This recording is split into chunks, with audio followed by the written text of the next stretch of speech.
moral of the story is. Hello, it's JPA here and welcome back to my channel. Now it's time for SPFL Show number 9 in the series. Going to talk about some of the Scottish Cup games that happened over the weekend, see where my predictions fell, and I'll look forward to the cup draw that's been made. Now obviously I was going to do this video yesterday, but I waited for the full time to see what the result was with Ross County and Inverness, who played last night.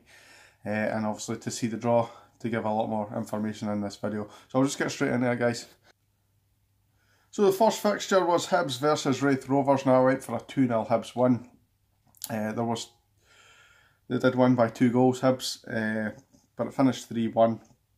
Goals coming from Horgan, Slivka, and first goal for the club, for McNulty. Ewan Murray got a late goal for Raith Rovers, but it was nothing more than a consolation at that point. They were already 3-0 up at the time, very late on. It didn't change the result, so that one finished 3-1. The next one was St Mirren versus Dundee United. Now, I didn't think there was much in between these two teams, if anything at all. Went for a 1-1 draw, and I was pretty close with this one. Finished 2-1 to Dundee United. Couple of incidents in the match. Obviously, Nazon scored a late goal for St Mirren to give them a little bit of lifeline. Safranco scored the opening goal for Dundee United. Ex-Rangers player Nicky Clark got a really tidy finish for the second one. There was an instant Butcher got sent off for a kick into the midriff of one of the St Mirren players. Really dirty tackle. I don't know how much of it's meant to be a dirty tackle, but it was very dangerous. Definite red card. Paul McGinn probably should have been sent off for a leading with an elbow when he went up for a challenge as well. So it probably should have been both teams seeing red in that game. So it finished 2-1. Next one was East Fife versus Partick Thistle. I went for a 2-1 Partick Thistle win. Again, not a lot between the two sides, despite the fact I think they're about a division apart. East Fife gave a good account of themselves. It finished 1-0. Anderson got the only goal of the game, and as I say, finished 1-0. Not a particularly exciting game, but Partick Thistle through to the next round. Next one was involving my own team, Kilmarnock versus Rangers. Now obviously I went for a 2-1 Rangers win, which you found out if you watch a lot of my channel. It finished 0-0, and despite the fact that it finished 0-0, it was actually quite an entertaining game from what I've heard. Didn't see the game. That's obviously the reason I didn't do a follow-up video for that. I usually do a reaction video to every Rangers game. Fortunately, there was so much going on between my wife's party and that on Saturday night. Didn't get a chance to fully watch the game. I think I maybe caught about 5-10 minutes of the game. So therefore I didn't do a video. A lot in the game, obviously. Tav won a penalty for handball on, I think it was Broadfoot. Went down in the box, handled the ball, got a penalty. Oh yeah, another penalty, Rangers. But Tav stepped up and missed it. The other incident was Power. Alan Power probably should have seen red for a challenge on Ryan Jack. Seen it for a number of angles now. I don't even think he means it, but it's definitely dangerous play. I can't believe he's got away with that one, but we'll just see if that comes into the compliance officer. I don't know if that'll happen for retrospective action with that. Halliday had a shot cleared off the line as well. So it was quite an entertaining match, despite the fact it was 0-0. But I've got a replay, which will be played on the 20th, Wednesday 20th, I think. So I'll be looking forward to that. Next one was Celtic versus St Johnstone. I predicted 3-0 Celtic. I couldn't see anything other than a Celtic win, and a dominant win at that. That's exactly what happened. It was 5-0. Sinclair got a hat-trick. Brown, who doesn't score very often, I think he scored about 2 years ago, was his last goal, and I think that came in the cup as well. Really good finish from outside the box. Forrest got his usual goal. Not a lot to say about this one. The defending, I've seen the highlights of this game. The defending for St Johnstone was absolutely embarrassing at times. Ricky Foster probably gave away about at least 3 or 4 of the goals. He's posted missing at the back post quite a lot. I don't know what he was thinking. I think, was it the last goal? Yeah, certainly Sinclair's third anyway. Celtic broke away and Ricky Forster was like just behind him, just behind Sinclair that is, and for some reason he just didn't track the run. He didn't even run with him at all. I know Sinclair's got a little bit of pace on him, but surely you try and keep up. He was nowhere near him when the ball eventually got played into the box. So disappointing day for St Johnstone, but they're probably glad to get those 3 games against Celtic out of the way, because a bit of a hard run for them, if I'm honest. So Celtic going through to the next round, 5-0. Next one was Hearts versus Auchinleck. Now this is the only one I got right. I predicted 4-0. That's exactly what happened. Dominant performance for Hearts. They probably could have got more, but it was a professional victory for them. Chris Berra, got the opening goal, captain.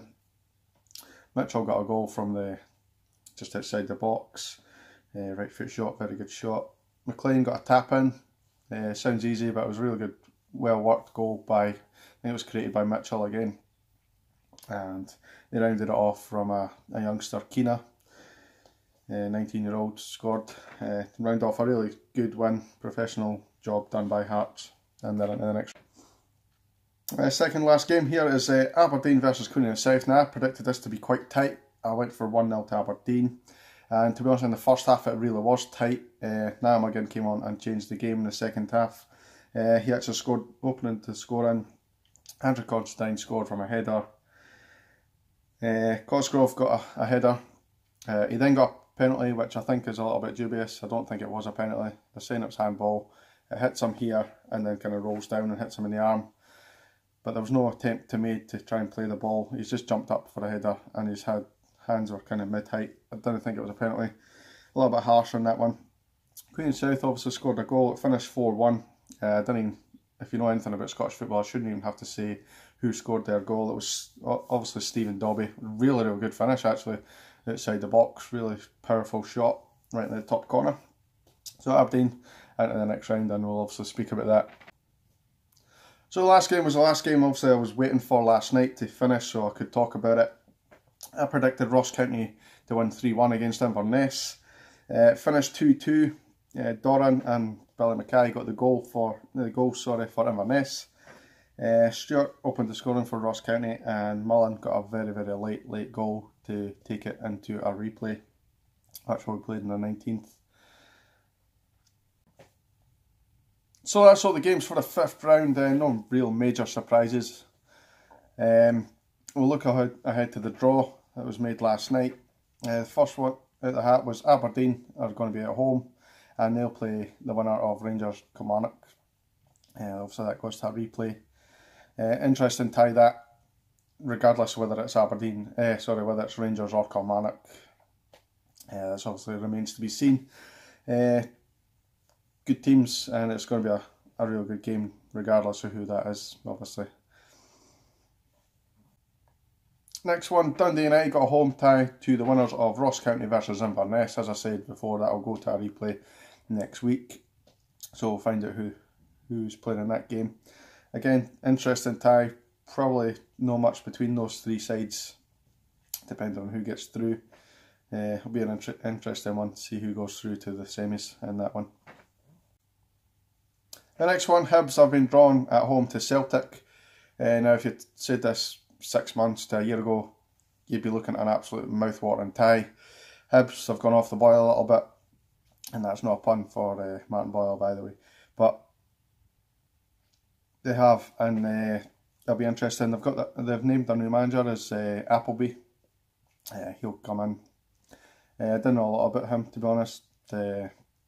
I think Oxford was the last place he was at. So it'll be interesting to see how he reacts to this game, how Hibs play. The good thing for Hibs is it's at home, and they can always kind of pick up their home form. Hopefully they get a good turnout for that.